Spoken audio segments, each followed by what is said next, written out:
No, my parents did not force me to wear the hijab. Yes, it made me feel hot and extra sweaty in the summer. No, I do not sleep, and I definitely don't shower in it. Yes, I do have hair under there. No, you cannot see it.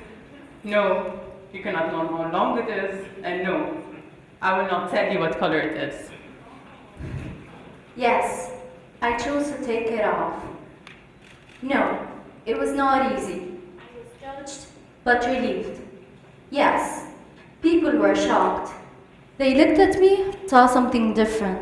They saw me without a headscarf. Yes, I'm still the very same believer and person I used to be.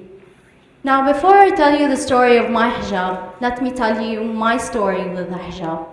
It started very early on. I remember at 5 a.m. every morning, my mom's alarm would ring. She would wake up, have our school outfits set out and ready, and then we would stand in line, my mom in the back heading her 5 daughters.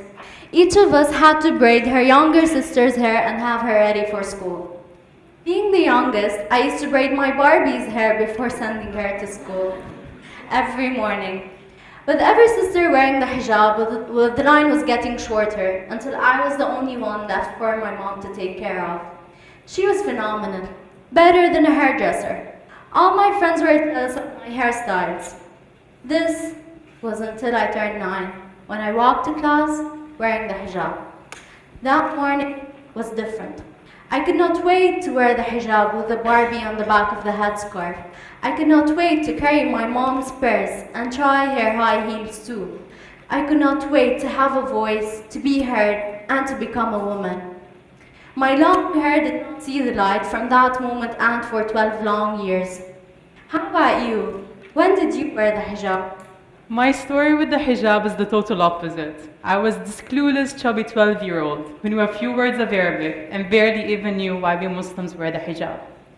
I was in Lebanon for the summer, and my parents kept thinking, we're losing this child. This girl knows nothing but the Disney Channel. So basically, in their hopes of enlightening me and moving me off the couch, they enrolled me in the summer camp. I remember the first day like it was yesterday. I was walking in with my headphones on and Backstreet Boys blasting in my ears when this teacher stops me with this huge shocked look on her face. She asked me where my hijab was, and I remember thinking, why does this woman want to cover my hair? Is it messed up or something?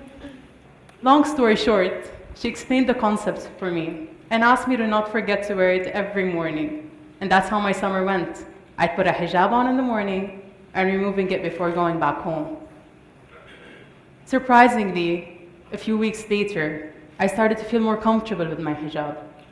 You can say it had grown on to me, and I liked the way it looked at in it. So when summer camp ended, even though my Arabic didn't really improve, I decided I should continue wearing my hijab. The first few days were the hardest.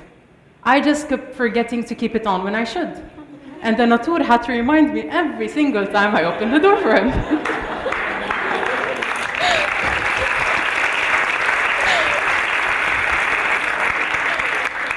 Part of me was also worried what my friends are going to think.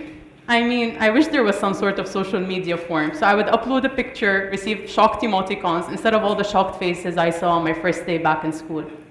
Everyone was surprised, to say the least. They kept asking me why, and I would just answer, why not? I look cute in it.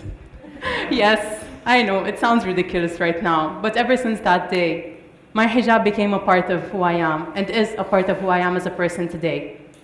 So what happened? Why did you change your mind? What happened is that my world was ever changing. Moving to Beirut, changing homes, schools, friends, getting into university, graduating with a BS, joining medical school, but mostly gaining a voice that did not sound veiled, but had to speak on behalf of that veil every single time. What happened is feeling like a walking hijab, and a talking hijab with a manual of should and should not do. I should not speak or laugh out loud. I should not sing or dance. I shouldn't be lifting weights at the gym.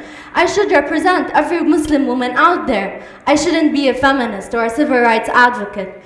I should belong to small circles and communities. I should be a passive follower. I should have a political alliance too, all because of my hijab. For example, I found myself once in a conference promoting civil marriage in Lebanon when someone turned to me and said, "Are you sure that you are in the right room?" I felt deeply offended. This is how my hijab stood out every time I just wanted to fit in. Yes, I know, it can get hard sometimes. I too stand out because of my hijab, and it subjects me to stereotypes and crazy security checks at the airport. Speaking of airports, I can never forget this one time on my way back to the States. This guy who sounds like Chris Hemsworth and is just as huge decides to come up to me and ask me to step out of line because I'm definitely, notice the definitely, not in the correct place. I mean, we're in the 21st century, and this guy simply couldn't think that a woman like me, who wears a hijab, can enter the United States like any normal person, understands English, and understands the difference between the citizen's line and the foreigner's line.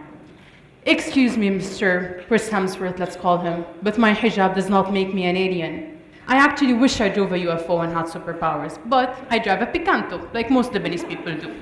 And my only superpower is withstanding traffic during rush hour in Lebanon. Oh, and by the way, go back to the airport story. You should have seen the shocked look on the guy's face when a few minutes later, my passport was stamped while he was held back in line. It was extremely satisfying. I mean, it's sad that a woman like me, who chooses to wear the hijab, has to go through all this. Just because I choose to wear the hijab does not mean I'm any less competent, any less qualified, or any less talented than the rest of the women out there. Just because I wear the hijab doesn't mean I shouldn't participate in sports and be in the Olympics.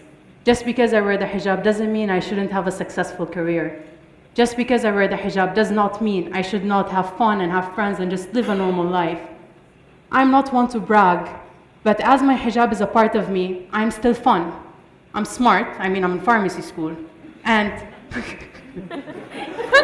I have no idea how I survived that. And I'm actually trying to become a successful person. I choose to be whoever I want to be. I mean, if I want to be Obama's assistant, I can try and run for that position. Because at the end of the day, it's all about the qualifications and not what I choose to wear on the outside. I will break all the obstacles I face because just like every successful person did, hijabi or not, obstacles are there, and for me, my hijab is not an obstacle.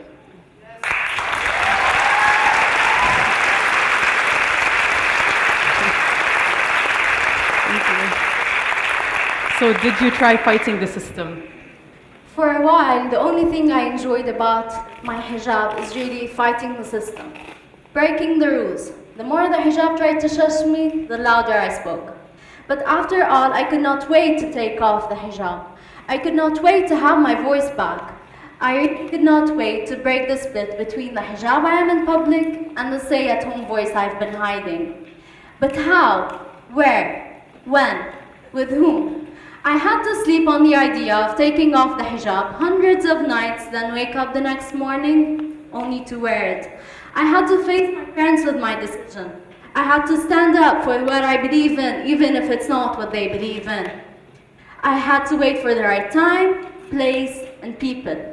But you know what? There was no right time. So I just found a new place with new people. It happened that I was going on a month of exchange to Turkey, so my chances were calling.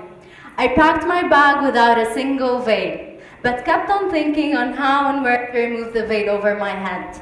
Airplane bathroom? See it? Airport and landing? It was the first of many firsts. First time out of Lebanon. First time on an airplane. First time without my family.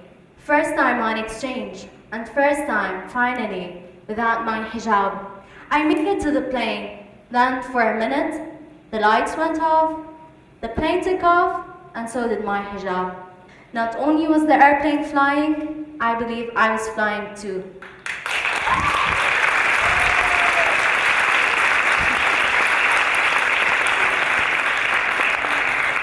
So why do you keep wearing it? Because just like you found yourself when you removed your hijab, I find myself in my hijab. I choose to wear the hijab because it's what makes me me. I believe my body and hair are a precious gift from God. I choose to honor and respect His wishes and simply cover them up. Here's how I see it.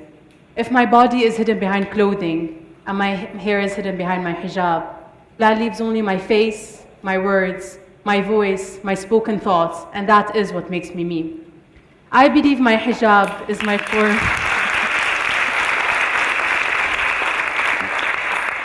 I believe my hijab is my form of freedom and rebellion. It's a reminder that society does not own me. I feel perfectly liberated with my right to cover up and wear my hijab, so please just stop telling me what I can and cannot do. For me, it's a sign of strength and forces people to see me for who I am as a person, instead of all the unrealistic standards of beauty that are in right now. So what happens when you came back? Here's the thing. For once in my life, I looked in the mirror and saw myself instead of a hijab. I saw the long hair my mom used to take care of, all the love and power she has put into the woman I am today. I loved what I was seeing. But it was not easy returning back home at the end of the month. I still had 2 more checkpoints in mind. The security checkpoint and people. So the security officer kept looking back and forth between my passport photo and my face, until I said, yes, this is me.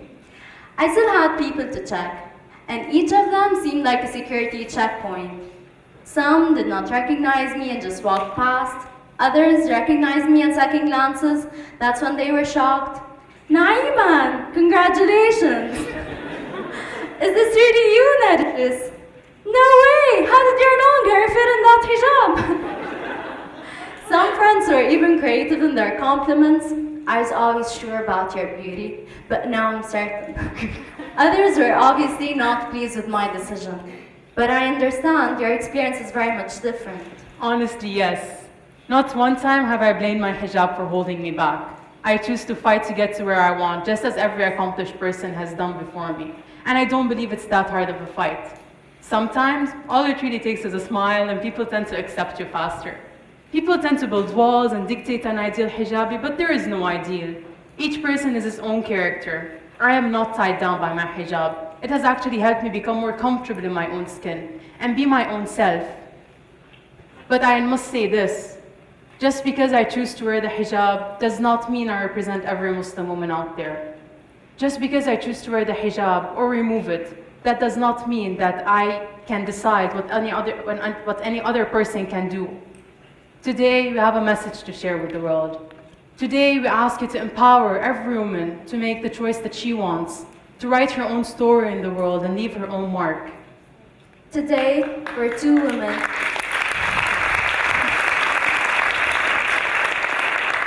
Today, we're 2 women who accept one another's stories despite the differences, who are interested in listening to one another's experiences. Today, we're just 2 women out of hundreds, thousands, and even millions around the world, all with different stories. Today, we fight for the choices women must make. Our plea to you is this: accept my story, Accept my choices. accept me. Thank you.